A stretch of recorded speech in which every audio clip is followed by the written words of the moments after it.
जय हिंद साथियों, डॉक्टर संग्राम पाटिल बात कर रहा हूँ।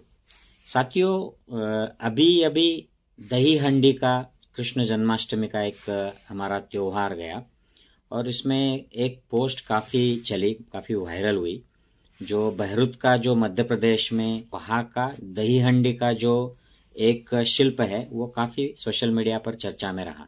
तो मैंने सोचा इस पर एक छोटा सा क्विक वीडियो बनाया जाए।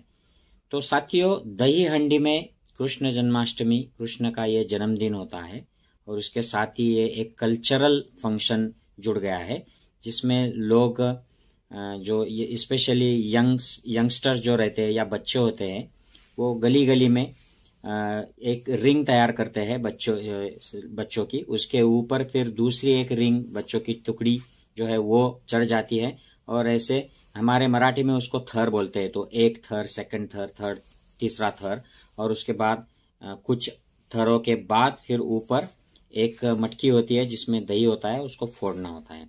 और इसको कृष्ण के जन्म बचपन के साथ जोड़ा जाता है कि वो मटकियाँ फोड़ के दही खाया करते थे।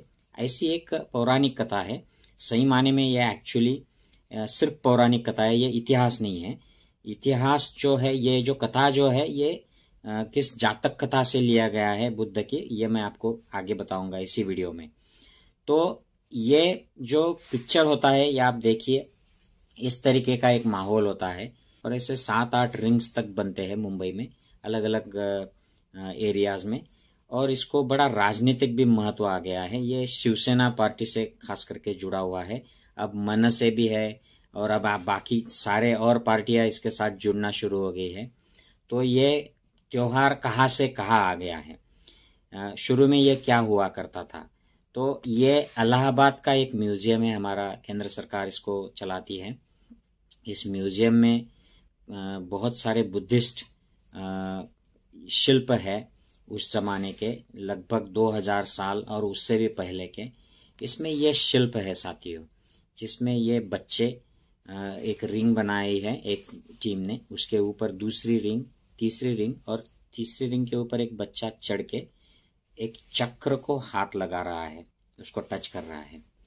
तो ये एग्जैक्टली सेम है जो हम जो दही हंडी करते हैं उसके साथ, सिर्फ ये जो चक्र है उसको रिप्लेस कर दिया है मटकी से। तो ये कुछ सदियों पहले हुआ होगा, एग्जैक्टली बताना मुश्किल है कि ये कब हुआ होगा।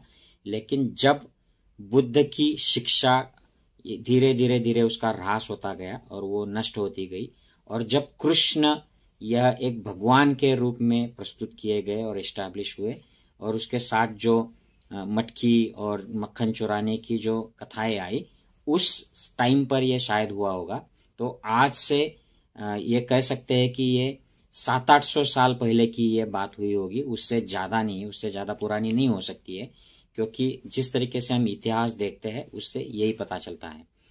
तो साथियों, ये और भी जगह से है, ये बहरुत का कार्विंग्स है, बुद्धिस्ट कार्विंग्स, वहाँ की ये शिल्प कला है। बहरुत जो है ये मध्य प्रदेश में है, वहीं पर मध्य प्रदेश में सांची है, हमारे महाराष्ट्र में अजंता केव्स है, अमरावती के केव्स है। तो ये काफ़ी ऐतिहासिक दस्तावेज माने जाते हैं शिल्प के रूप में, और इनको हिस्टोरिकल सिग्निफिकेंस तो है, लेकिन इसको कल्चरल और रिलीजियस सिग्निफिकेंस भी है, क्योंकि इन कार्विंग्स में जो कथाएं प्रस्तुत की गई है वो चीनी यात्रियों की स्टोरीज से या बुद्धिस्ट लिटरेचर के साथ कनेक्ट करके काफ़ी सारी इंफॉर्मेशन इनसे मिलती है।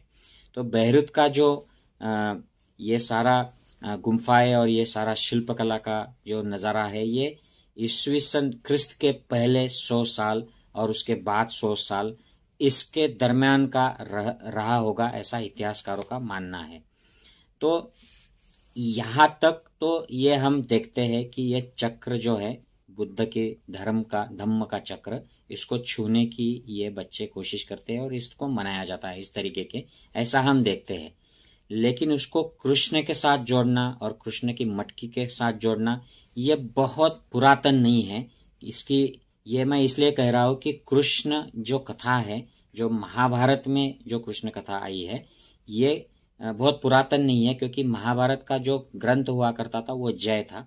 फिर जय से उसको जब मॉडिफाई करके उसमें बहुत सारे श्लोक ऐड करके भारत नाम का ग्रंथ हुआ था, और भारत को और ज़्यादा एक्सपांड करके महाभारत हुआ था।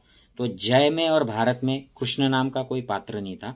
महाभारत में एक अवतार के रूप में ये दैवी शक्ति के रूप में ये कृष्ण का पात्र आया था, और उसके मुंह से फिर ये भगवद गीता जो है ये युद्ध भूमि में सुनाई गई थी।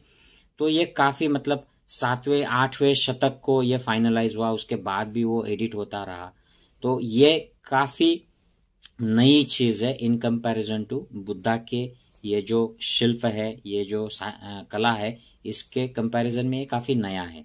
और कृष्ण का जो पात्र है जो महाभारत में ब्राह्मण ग्रंथों में लिया गया है, ये पात्र बुद्ध के घत जातक कथा से लिया गया है।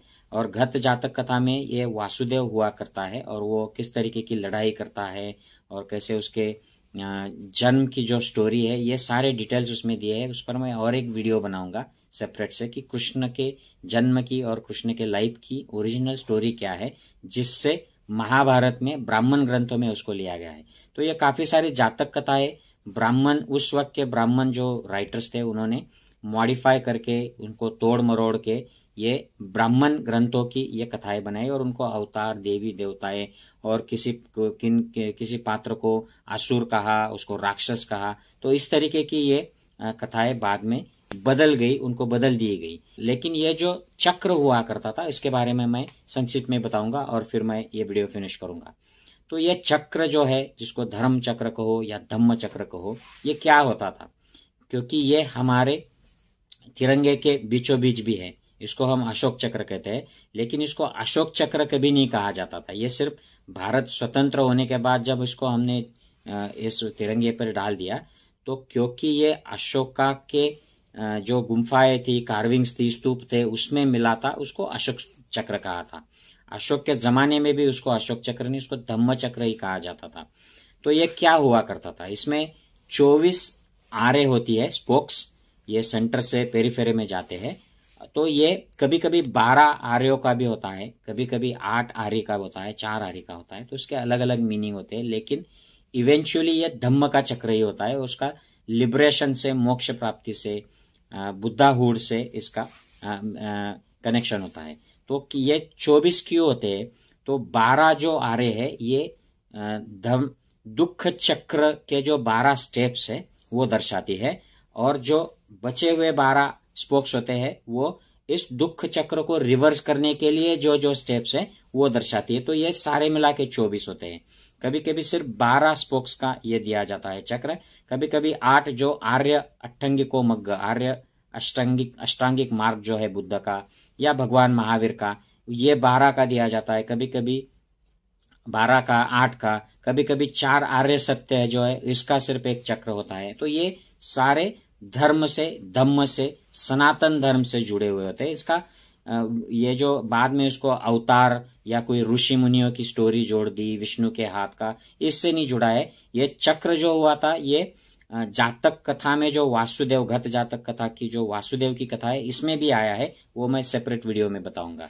तो इस चक्र को बच्चों को छूने की, एक मोटिवेट करने की जो एक प्रथा थी, उसमें यह एक दूसरे पर चढ़कर फिर उसको एक लड़का छूता था धम्म चक्र को। तो ये बताया उनको, शायद ये इंस्पिरेशनल बताया जाता होगा कि ये धम्म चक्र बहुत इंपॉर्टेंट है और आपको इसको छूना है, इसको प्राप्त करना है, यानी मोक्ष प्राप्त करना, यही इस जीवन का लक्ष्य है। तो ये बचपन से और जब यंग एज है उसी टाइम से ये अध्यात्म को उनको इम्प्रेस करने के लिए, अट्रैक्ट करने के लिए ये उस प्रकार का एक खेल हुआ करता था, जो बाद में बदल गया। जैसे बुद्धिज्म धीरे धीरे धीरे उसका ह्रास हुआ, खत्म हुआ, और बाद में ये ब्राह्मण ग्रंथों का प्रभाव बढ़ा, जो अवतार आ गए, राम कृष्ण आदि अवतार जो जातक कथाओं से आ गए, तो उनको ये पुरानी प्रथाओं को उनमें फिर उनको कन्वर्ट कर दिया गया। तो दही हंडी जो है ये उसी प्रथा का, उसी बुद्धिस्ट आर्ट का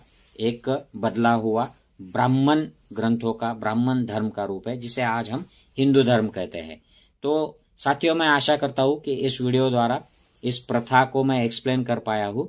मैं कृष्ण की जो स्टोरी है, ओरिजिनल स्टोरी बुद्धिस्ट लिटरेचर में कौन सी स्टोरी है, किस प्रकार से आई है और उसको कैसे बदल दी गई है ब्राह्मण ग्रंथों में, ब्राह्मण धर्म में, इस पर एक जल्दी से जल्दी वीडियो बनाऊंगा।